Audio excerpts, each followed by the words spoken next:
Hey guys, this is Felix from Team Spicy Boys, just bringing you a quick update.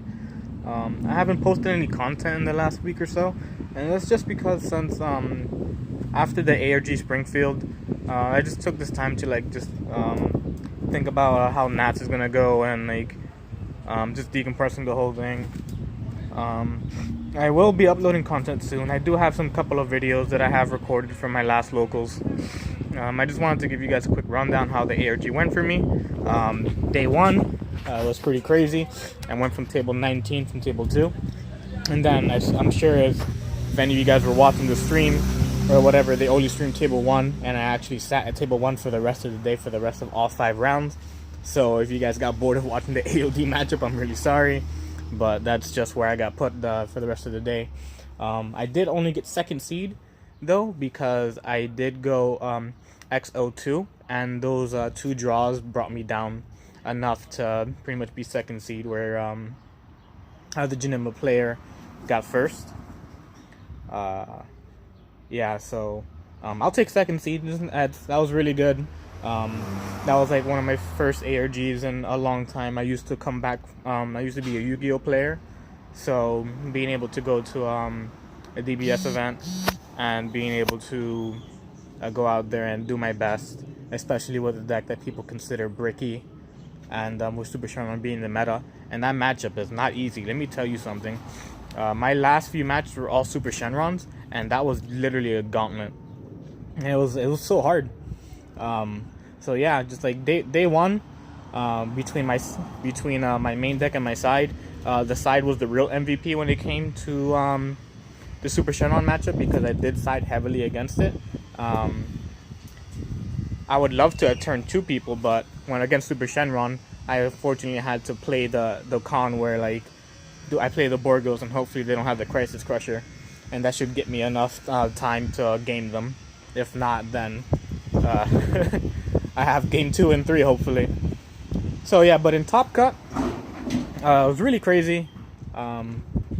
I fought some guy named Tim, and we went into time. He had taken game 1, and then in Top Cut there's no draws, so we were doing 0, 1, 2, 3, and on my 3rd turn I was able to beat him.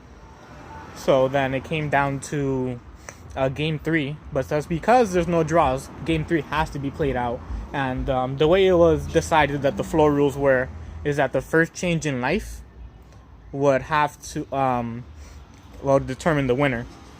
So he chose to go second.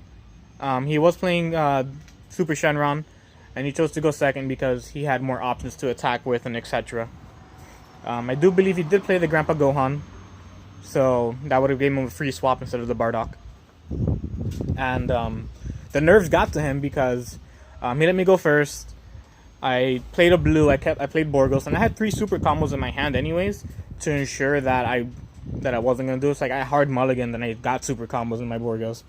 But this was his first ARG and first tournament ever, and he got top 8. It was really good, really good showing for him.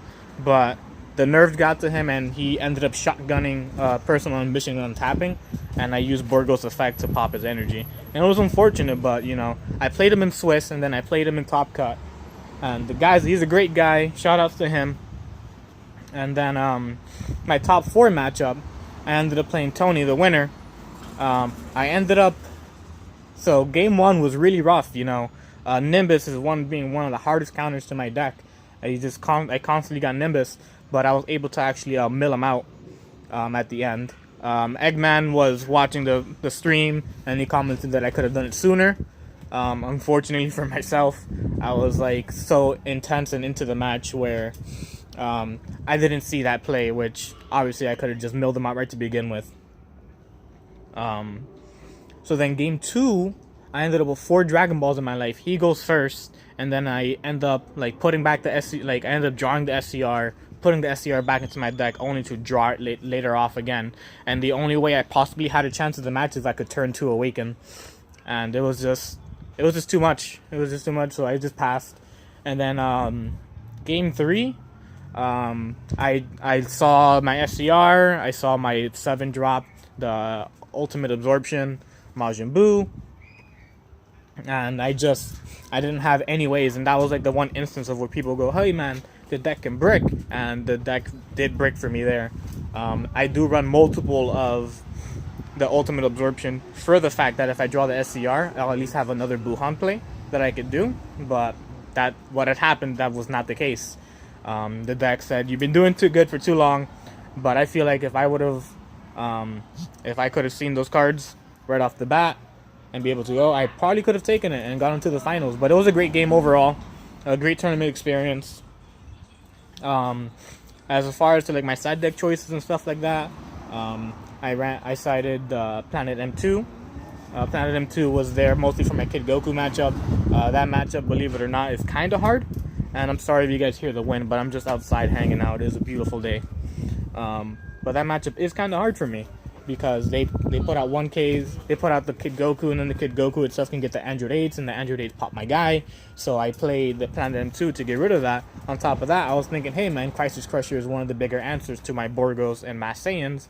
So I'm going to play M2, get rid of their Borgos. And the thing is, like, I can't use Planet M2 until I'm awakened. So, like, it's kind of hard in the sense where, like, I don't have any battle cards to actually pair with it. That's why running 3 Mass Saiyan was like, okay, I get to attack.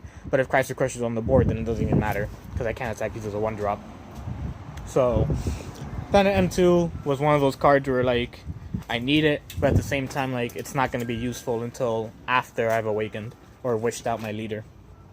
The Harmonic Energy SSB Vegeta, that was there mostly for the ramp matchup. I didn't want to get to the point where, like, they get some blockers out and then I can't attack if I don't go first.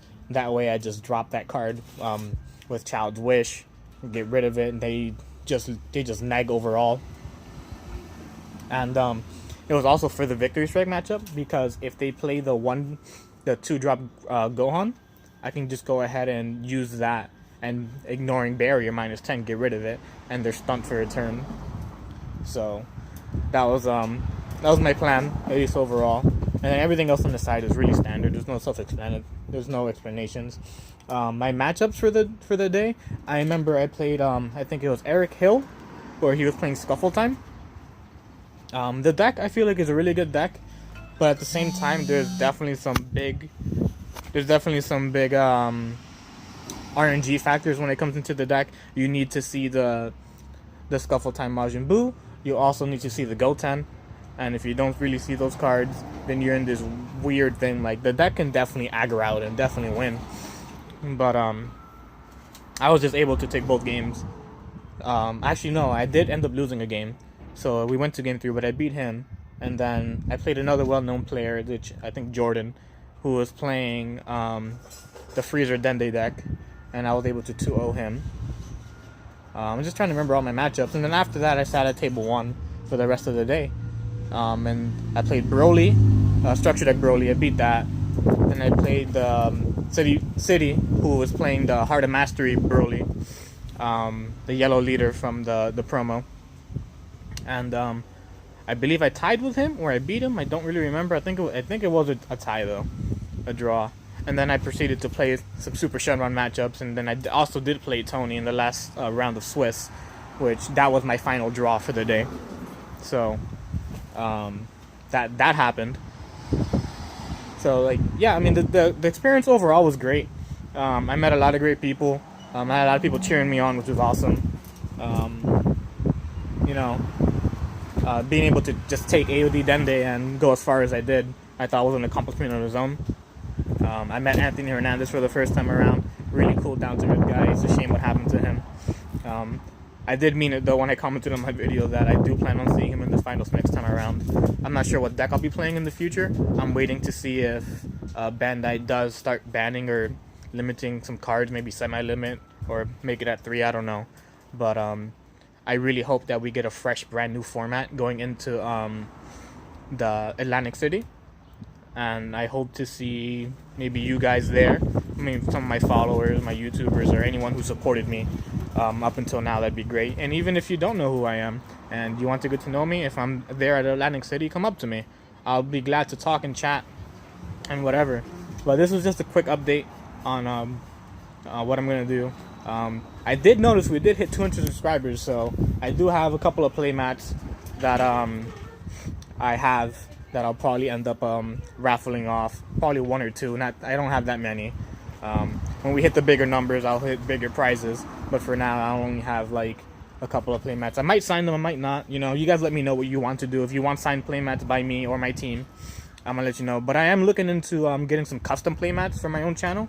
So I'm just trying to figure out on where to go with the logo. You know, I'm still freshly new at this, and I'm thinking of really taking this really serious. I want to keep topping. I want to keep going at it. You know, I go to these small locals. I go to the ARG, like the spring event and stuff like that. You know, I'd be getting tops and stuff like that. But this was my first day event where I'd go for day 2 at least for DBS. You know, because Yu-Gi-Oh was a whole different story for me. So like I do come from a background of card games, and I've been playing TCGs for God knows how long, probably since my freshman year of high school. So I definitely have years of experience when it comes to that. But I've been seeing a lot of great success in DBS, and I hope to continue to do so, and I hope to continue improving and giving you guys better content. Right now I'm in the works of making an intro for my videos and an outro. There's so many things that I do want to do, and I hope that I can meet up to your expectations and meet up to my own expectations and my teammates' expectations. But yeah, man, that's it for now. And as always, stay spicy, my guys.